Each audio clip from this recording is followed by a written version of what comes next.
la salle de l'hôtel de ville de Tours pleine de militants socialistes et un Bertrand Delanoë venu chez son ami Jean Germain.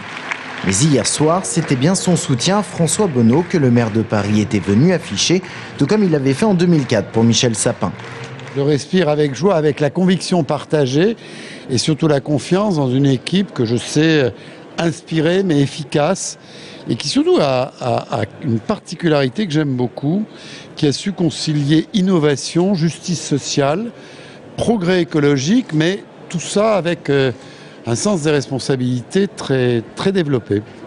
Côté meeting à la tribune, les différentes prises de parole ont fustigé la politique du gouvernement et dressé la région comme rempart aux choix gouvernementaux.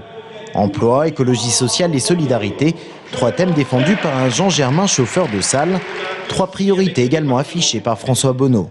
Le président sortant souhaite la création d'un service public régional de la formation professionnelle, des contrats professionnalisants pour tous les jeunes en échec scolaire, ou encore le financement de 1000 projets pour la création de 10 000 emplois non délocalisables dans tous les secteurs de l'économie. C'est un enjeu de la sécurité sociale professionnelle qui est majeur.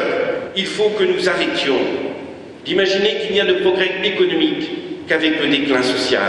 Il faut que nous considérions, et nous allons le faire à l'échelle de notre région, que la première valeur du développement économique, ce sont les femmes et les hommes qui, dans les entreprises, dans les services, dans les lycées, produisent de la richesse, produisent du savoir. Mais le programme des socialistes pour ces élections régionales sonne surtout comme un bilan de la dernière mandature. Un mandat marqué par la très faible popularité de François Bonneau. Depuis, celui qui a remplacé Michel Sapin à la présidence cherche les soutiens médiatiques. Martine Aubry en décembre, Bertrand Delanoë hier soir. Pour François Bonneau, l'un des enjeux de ces élections est de se faire connaître des électeurs, notamment face à un Hervé Novelli qu'il n'aura pas manqué d'attaquer lors de son discours.